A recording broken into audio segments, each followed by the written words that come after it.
അല്ലിക്കുട്ട, കഴിഞ്ഞ പ്രാവശ്യത്തെ ചോദ്യത്തിന് ഉത്തരം കിട്ടിയോ? എന്തായിരുന്നു? കാറ്റ് വിഴുങ്ങിയ നേരത്തിവനെ കാണാൻ എന്തൊരു ചന്തം, കാറ്റില്ലാത്തൊരു നേരത്തിവനെ കാണാനില്ലൊരു ചന്തം. എന്തായിരുന്നു? എന്നതാ? ബലൂൺ.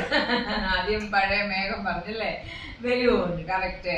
അപ്പം നമുക്ക് ബലൂൺ പോലെ നല്ല മിടുക്കനായി വലിപ്പം വെച്ച് അറിവ് കിട്ടിയിട്ട് സുന്ദരനായ ഒരാളെ അറിയാവോ? നമ്മുടെ കൊച്ചു കേരളത്തിൽ ഒരു കൊച്ചു വീട്ടിൽ ജനിച്ച ഒരാളാണ്. നമ്മുടെ ഇന്ത്യ മഹാരാജ്യത്തിന്റെ പ്രസിഡന്റായ ആളാണ്. അറിയാവോ? ഇല്ല. KR നാരായണൻ.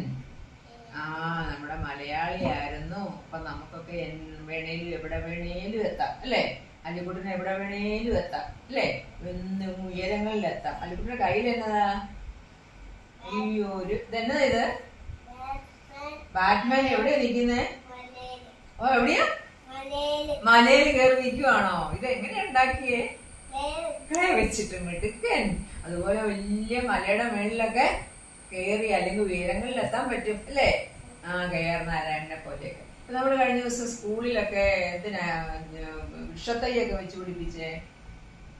ഒരു ദിവസം തൈയൊക്കെ വെച്ച് പിടിപ്പിച്ചില്ലേ സ്കൂളില്? അത് പരിസ്ഥിതി ദിനമായിരുന്നു. എന്താ പരിസ്ഥിതി ദിനം എന്ന് പറഞ്ഞാൽ അറിയാവോ? നമ്മുടെ ഈ പ്രകൃതിയില് എല്ലായിടവും മലിനമായിക്കൊണ്ടിരിക്കുകയാണ്.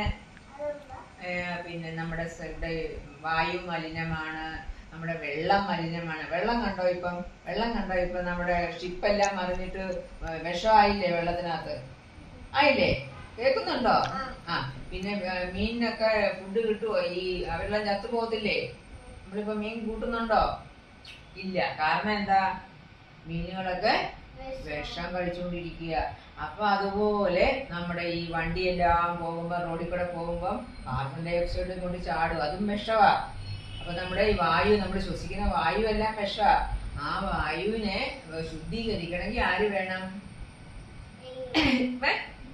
ആര് വേണം? ദൈവോ? പിന്നെ ആര് വേണ്ടേ? പ്ലാന്റ്സ് വേണം. പ്ലാന്റ്സ്. അതിന് നമ്മൾ തൈയൊക്കെ വെച്ച് പിടിപ്പിക്കുന്നത്. പിടി കിട്ടിയോ? അപ്പൊ നമുക്ക് ആഹാരം കിട്ടുന്ന എവിടുന്ന? ആഹാരം ആരാ തരണേ? പ്ലാന്റ്സ്. നമുക്ക് ചോറാണെങ്കിലും നമുക്ക് പച്ചക്കറികളാണെങ്കിലും ഒക്കെ കിട്ടുന്നത് പ്ലാന്റ്സിൽ നിന്നാ അല്ലേ? അപ്പൊ അതുപോലെ പ്ലാന്റ്സ് വെച്ച് പിടിപ്പിച്ചാലേ നമ്മുടെ പ്രകൃതി ശുദ്ധമാകത്തുള്ളൂ. നമുക്ക് മഴ കിട്ടണമെങ്കിൽ, വെള്ളം ശുദ്ധമായിട്ടുള്ളത് കിട്ടണമെങ്കിൽ ഒക്കെ എന്ത് വേണം? പ്ലാന്റ്സിനെ വെച്ച് പിടിപ്പിക്കണം. അപ്പൊ ചെയ്യുവോ? ഓക്കെ. അപ്പൊ നമുക്കൊരു ചോദ്യം ചോദിക്കാം. അടുത്ത പ്രാവശ്യത്തേക്കുള്ളതാണ്. ഇവിടെ ശ്രദ്ധിക്കും. 3 അക്ഷരമുള്ളൊരു വിദ്വാൻ മുക്കിലും മൂലയിലുമുണ്ട്. 3 അക്ഷരമുള്ളൊരു വിദ്വാൻ മുക്കിലും മൂലയിലുമുണ്ട്. 3 ഇല്ല. ഒന്നുകൂടി ഞാൻ അതിന്റെ ക്ലൂ പറയാം. പിന്നെ മുക്കണ്ണൻ വാലിലുമുണ്ട്. മുന്നേറി പായുന്നുണ്ട്. കണ്ടുപിടിച്ച് പറയണേ. ഓക്കെ.